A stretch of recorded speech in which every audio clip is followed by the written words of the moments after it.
From Hollywood, it's time now for Edmund O'Brien as... Johnny Dollar. Dr. Colby calling back, Johnny. Oh, yeah, Frank. How am I? Oh, you've fallen behind. You'll need boosters for diphtheria and smallpox, typhoid, cholera. And if we can find room, why, we'll bring you up to date on your tetanus. Oh. Well, where do I get them? We'll have it all right here in the office, or I can stop by on my way home. Well, that's not what I mean, Frank. It takes a long time to get to Haiti, and those plane seats aren't very comfortable at best.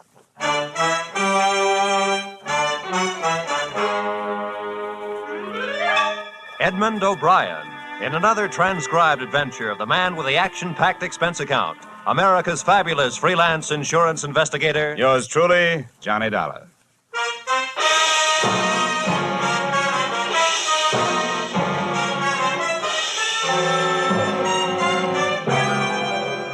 Expense account submitted by Special Investigator Johnny Dollar to Home Office, America Federated Life Insurance Company, Hartford, Connecticut.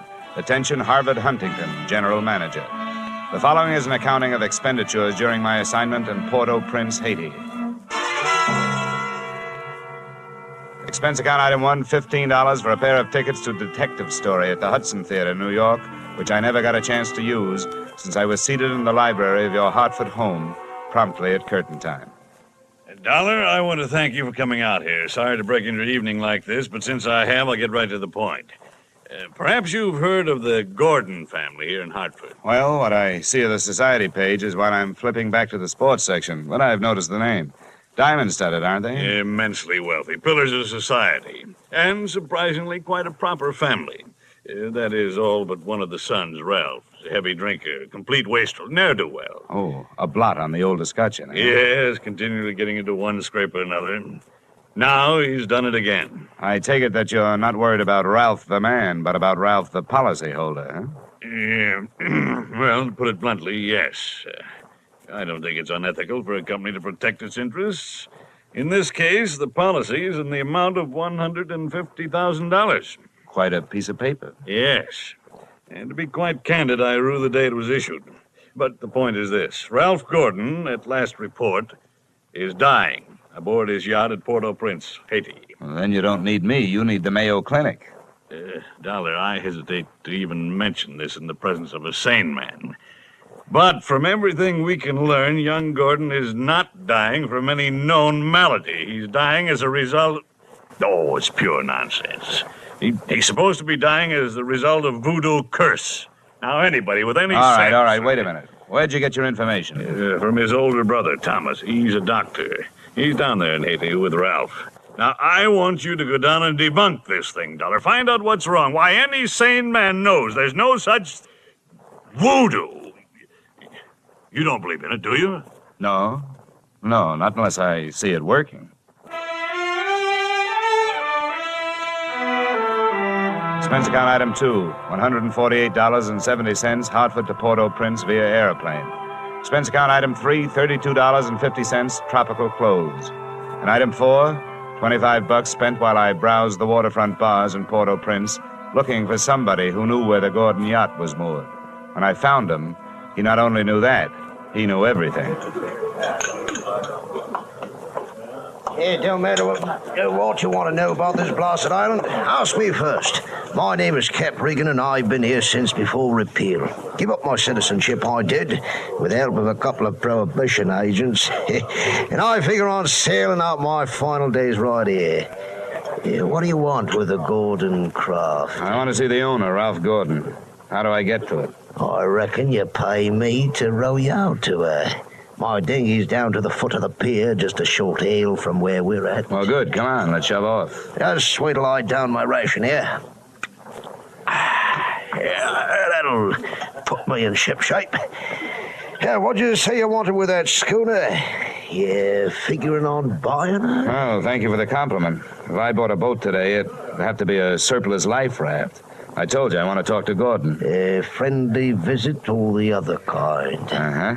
I'm beginning to see how you know so much about this island. Well, never question, never learn. Remember that, Summy. This way, we veer off to starboard. Yes, sir. Never question, never learn. Look, I'm an insurance investigator. A company sent me down here to look things over, including Gordon. Something wrong? I don't know yet. What do you know about it? A jugful, Sonny, a jugful. Stood into the harbor about 2 months back. No sooner dropped his hook than his crew started taking the pierhead leap. Everybody jumped for the bosun, for reasons of his own. What was the matter with Gordon? He was off seas over all the time. And you navigate with sextant, a compass, and parallel ruler, Sonny, not with a double shot and a water chaser. Get the drift? They were afraid to sail with him? Oh, that's the line of it. If you'd ever pile into a reef, you feel the same. Oh, yeah, here we are. Now, there's my dinghy down at the bottom of the ladder. And there's Gordon's yacht out there, you see her? The tug is passing astern of her now. Yeah. Yeah, that's a lot of boat. Yeah, she carries a suit of sail like a grain clipper. Oh, why don't you see her close up? She's dirty as a garbage scow.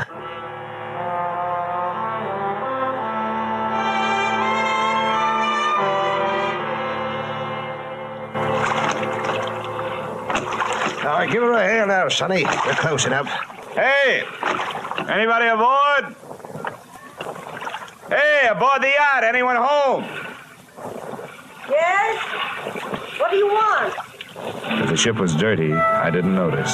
It may have had good lines, too, but it couldn't have touched what stood still at the rail, wearing clam diggers, an off-the-shoulder T-shirt, and a Caribbean tan. There's a trimmo for you. That'll be his wife. Can I come aboard? Who are you? What do you want? I'm Johnny Dollar from Hartford. I want to talk to Ralph. Oh. Why, yes, then. I guess you'll have to come aboard. Yeah. I'll swing the stern into the ladder. There you be. Well, steady now. Okay, Cap. You wait for me, huh?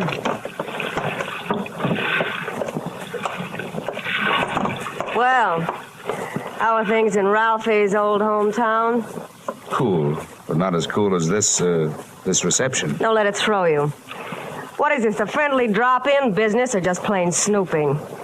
It's the last I met Weena, the wife they haven't heard about at home. Congratulations. Now I know why you like the way your shoulders bear. The better to keep a chip on them. If you're through being sharp, I'll let you hear what's left of my husband. Come on, through here.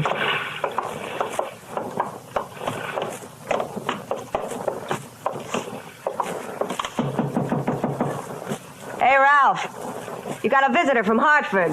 Get away from this cabin, you gold-digging little chiseler. You take your visitor with you. Well, there you are, chum. It's got the door locked. It'll stay that way till he runs out of wine. You heard enough? Yes, enough to know how you acquired your charming attitude. Forget it. I walked into it with my eyes wide open. Let's get back out on deck. The light's better for throwing barbs at each other. Sure. Sounds like fun. Well, do I have to help you off the boat? Not until you help me by answering some questions. I'm an insurance investigator. I was sent down here by the company that holds a policy on your husband's life. What should I do? Faint? The story they got was that Ralph was dying from some kind of a voodoo curse. They don't believe it, and neither do I. Why not? It might be true.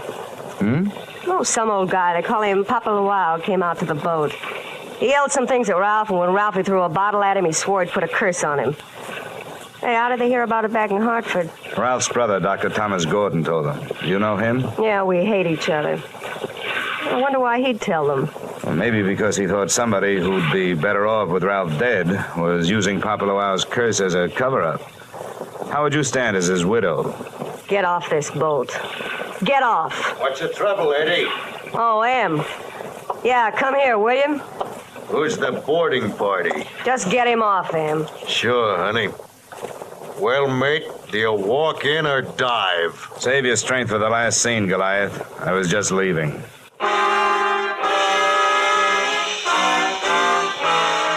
Expense account item 5, $3 paid to Cap Reagan as water taxi fare. Item 6, 80 cents, land taxi fare to Hotel Francois. And up at the Hills hangout for not only the best in tourists, but also Brother Thomas Gordon, M.D. Please make yourself comfortable. Could I offer you something? Nothing but some brotherly advice. Certainly. I feel like a stupid fool for not being able to handle this thing myself. So now that you're here, call on me for anything. First, have you seen Ralph? I tried to, but he locked himself in his cabin. Tell me, as a medical man, how do you digest this voodoo curse story? Why, it's ridiculous. Good heavens, this is the 20th century. I do think that science doesn't know everything it would like to know. Voodoo, black magic. There are stories, supposedly true, but any victim would have to have a highly susceptible mind. And I know my brother, Mr. Dollar. His mind is susceptible only to his own whims and fancies. And what's the matter with him? That's it, I don't know. He's drawn within himself and seems to be searching almost insanely for escape through alcohol. Hasn't anybody thought of putting him on the wagon? It's a horrible idea, but it works. I don't think this is the time for it. He's suffering mentally and needs release. Well, that leaves us only one thing to think about, and no matter how thin you cut it, it's still voodoo. I'm a man of science, Mr. Dollar. I'd make hypocrisy out of all my knowledge and training if I attacked the problem from that direction. But, please let me know what you find. Expense account item 7, $4, rental of horse and cart, in which my walking tourist guide, Cap Riggin, and I jolted out of town in search of Papa Loire. Something made me feel like I was riding my last mile in a tumbril en route to the guillotine. The moonlight was fighting a losing battle against an army of storm clouds that was sweeping in. And then to make it worse, I heard a drum. Hear that, Sonny?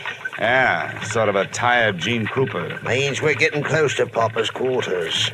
Is he the only one around here? Yep, none of the good Ogans performs in his territory. He's too mean. Oh, great. And that ain't no galley news, it's the truth. I tell you, there's lots of black magic, so-called. It's nothing but tourist bait. But Papa, he's a genuine article. Let me tell you about one fella he loaded a curse onto. He was a native, and before he got through with him... Cap, please, you keep your mind on your driving, and I'll keep mine on pleasant memories. Well, I ain't got no more driving to think about. What's the matter? That's the path over there by that gnarled old tree. From here on, you plot your own course. This is close enough for me. Me too. Say, wait a minute.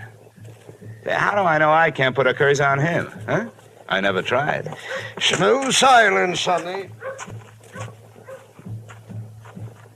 The path led along the edge of a field of sugarcane, and on the other side of me was a solid wall of jungle.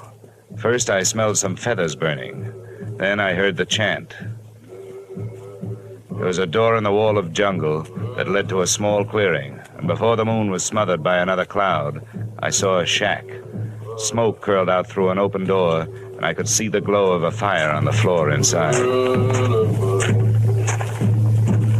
Hey, Papa! I want to talk to you. Who is come to the house of Papua? Well, my name wouldn't mean anything to you, but what I have to say will. Can I come in? Entree. What are these words of so great importance as you wish to interrupt, Papua? All I know about voodoo is that I don't believe it. Legba. I've come to you because I haven't got any answers from anybody else. I want to know what's behind this so-called curse you put on Ralph Gordon. You not believe. You like me make you believe. Ralph Gordon, he died. Tonight, in the wind and rain. And for you, I have magic now. See my fire? You will believe the smoke. Now, believe.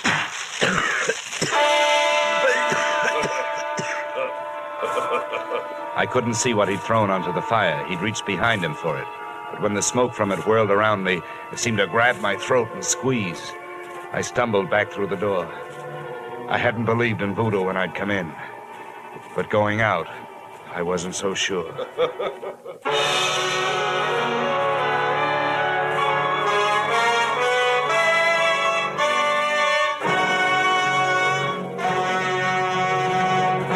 We will return to the second act of yours truly, Johnny Dollar, in just a moment.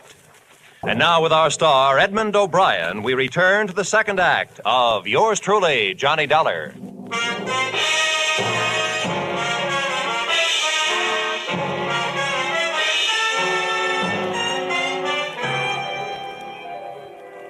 My throat burned. I staggered around in the heavy jungle air, and when I could breathe again, I gulped in enough to lift the Graf Zeppelin. When I got back into the shack, he was gone. He hadn't left much of what he'd smoked me out with, but he'd left enough. A few shreds of photographic film on the dirt floor. And film made of cellulose and nitrates not only takes pictures, it puts out nitric oxide and nitrogen dioxide when it's burned. A combination that would live up to the demands of any gas chamber.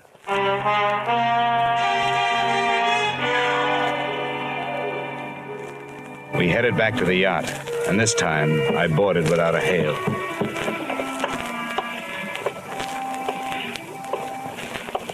I'm telling you, Em, we can't go on with this. Well, this tops it. You having a change of heart. Well, that's what happened. I'm not so sure that makes any difference. Maybe you're in too deep to back out.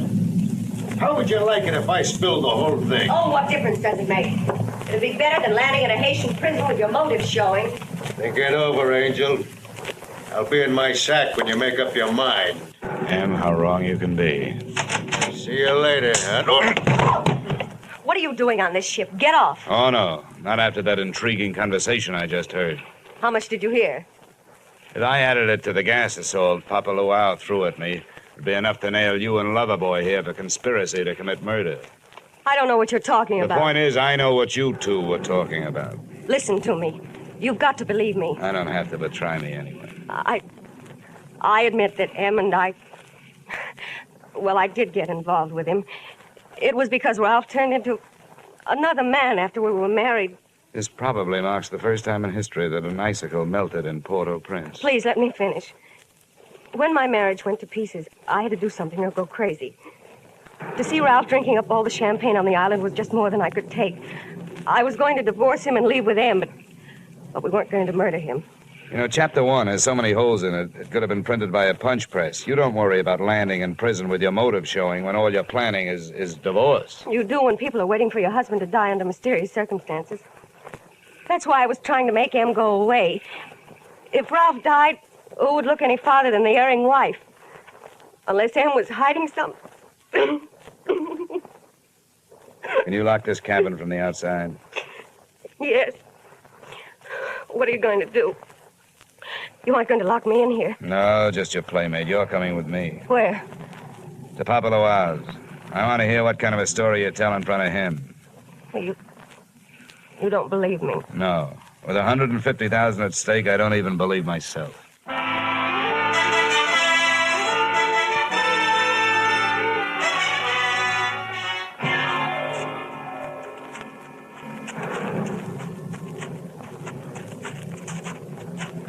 There's a shack. You go in first. May not be heroic, but it's the best way I can think of to catch his reaction when he sees it. Come on, go ahead. Go on in. Who is it come to Paplua's door? Who are you, woman? Well, Mr. Dollar, are you satisfied? Not quite. And you did not believe. Why you are here? You wish again to see the power of my smoke? Let's just drop the act, Papa. I know what you threw in the fire. Was my bokor smoke? You not yet believe? A good man from a police laboratory can sift enough out of those ashes to know it was film. What is this you say? I say that I've got enough on you, you old fake, to put you in the local pokey. Who dare speak Dutch to Papua? And that's where you're going to go if you don't cooperate. Now, that's a promise. What is it you want? Did somebody put you up to this cursed business that Ralph Gordon is supposed to be under? A man of your race. Now go.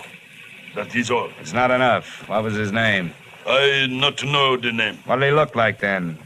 My eyes were closed. Nuts. Come on. I'm taking you into town if I have to drag you by the hair. No, don't touch me. I will tell you how this is. It is true, I do not know the name or the face. He come to me. He ask me when comes next rain and wind. I tell him last night. But it's tonight. The storm come with the seat. He tell me he needs storm to close portholes in the ship. He say, if I bring this curse, I will be best organ on AT because it kill white man. That is difficult. That is all. Now you go. How about the film for the fire? Did he give it to you? That is true. Not long before you come. Well, get rid of it, Papa, before you lose your license to operate. You go now. Papa Luau will be alone. Go now. All right, Mrs. Gordon, all right. Let's not stay for the music.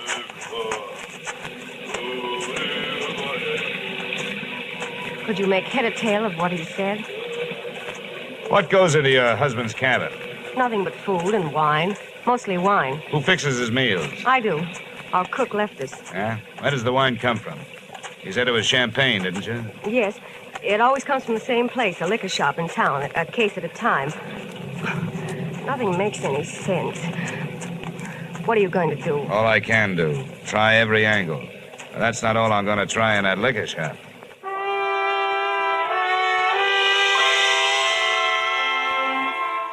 Expense account item 8450, 2 quarts of rum, the purchase of which helped loosen the tongue of the proprietor who had been supplying Ralph Gordon's champagne. And the words that poured out weren't exactly intoxicating, but they sent me staggering to the nearest phone.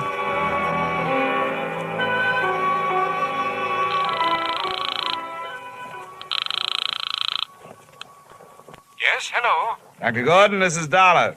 Good heavens, Dollar. I've been wondering about you. What have you learned? Well, first tell me this. What would happen to a man if he was in a ship's cabin on a stormy night with all the portholes closed and there was a lot of dry ice in there with him? What? What was that? A small room, no ventilation, a lot of dry ice. A lush, maybe passed out. What would happen? Good Lord. Dry ice is solidified carbon dioxide. If enough of it evaporated into the room...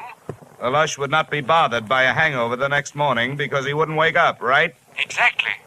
The gas, although not toxic, would force the oxygen from the atmosphere, and the result would be asphyxia. What are you getting at, Dollar? Well, that curse your brother is suffering from is very scientific. The champagne he's been getting has been chilled by dry ice, about 5 pounds per case. One went out just before the storm broke. Good Lord. It may be just coincidence, but Ralph's wife and that bosun... Yeah, I know. For a bosun, he'd make a very good chemist. They sent for a pull motor. If it's too late for your brother, maybe I can use it.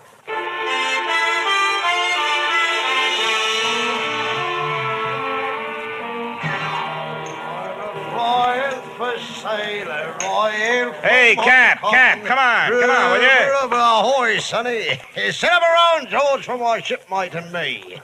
This is rum weather, sonny. Never mind around, Cap. You gotta row me out of that yacht again. What? In this weather? I wouldn't ask old Neptune himself to set out on a night like this. Come on, Cap. I'm in a hurry. Here's $20. I want time off the horn. Oh, what did you say?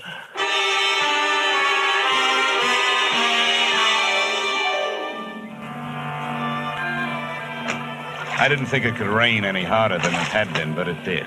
Visibility was 0. But about 20 minutes out, Cap spotted her riding lights. There she lies, sonny. We were on target, but so was somebody else. A searchlight stabbed out at us. Hey, this sounds like Prohibition days. Who's giving us the broadside? I can't tell. I'll lay a pelican hook over his head if I get my hands on him. Oh, Cap! I got my left leg.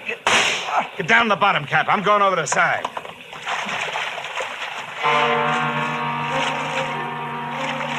There was nothing to do but swim, so I swam. I tried to remember how many shots had been fired, and that's where I made my mistake. There was a lull in the shooting, which I took to mean that the gun was empty, so I thrashed my way to the ladder. But when I got there, the first thing I saw after I'd shaken the water out of my eyes was the muzzle of a rifle. The face looking down the barrel at me belonged to Brother Thomas Gordon, M.D. Sorry, Dollar. Killing you wasn't in my plan. But now it'll have to be done. I was waiting for a bullet to come my way, but instead the doctor did. Are you all right, Dollar? I'll thank you later for spoiling his aim. Forget it. That's me, big-hearted M. Say, get a boat hook on the doctor. He's our prize fish. Don't let him get away. I grabbed a fire axe out of its case on my way to Ralph Gordon's cabin. If it needed ventilating, I knew one quick way to do it. I didn't check for oxygen. I took a deep breath, held it, and went in. The cabin was littered with wine bottles, and in one corner, in an open case, was the dry ice that was in the process of cooling Gordon off for good. He was stretched out on his bunk. I hefted him to my shoulder and used the last of my breath getting him out of there. What's the matter with him? Come on. Help me to get him stretched out. right. Come on, give me a hand, will you? Yeah. Maybe we can save a policyholder. All right. 1, 2, 3, 4. 1, 2, 3, 4. 1, 2, 3.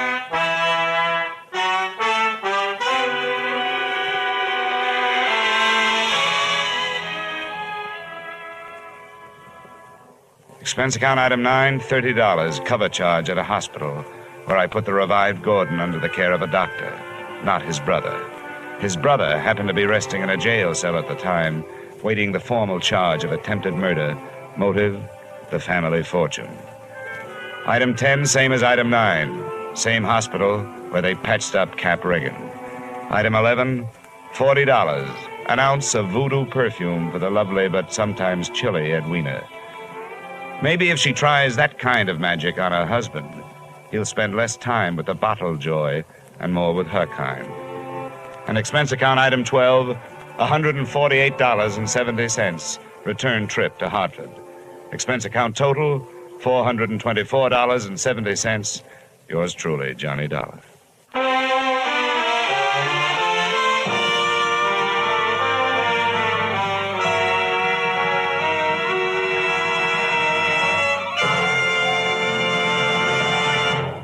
Yours truly, Johnny Dollar, stars Edmund O'Brien in the title role and is written by Gil Dowd and David Ellis, with music composed and conducted by Leith Stevens.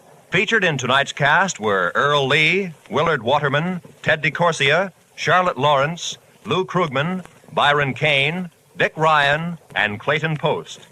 Yours truly, Johnny Dollar, is produced and directed by Jaime Del Valle. Join us next week at the same time when, from Hollywood, Edmund O'Brien returns in another transcribed adventure of Yours truly, Johnny Dollar.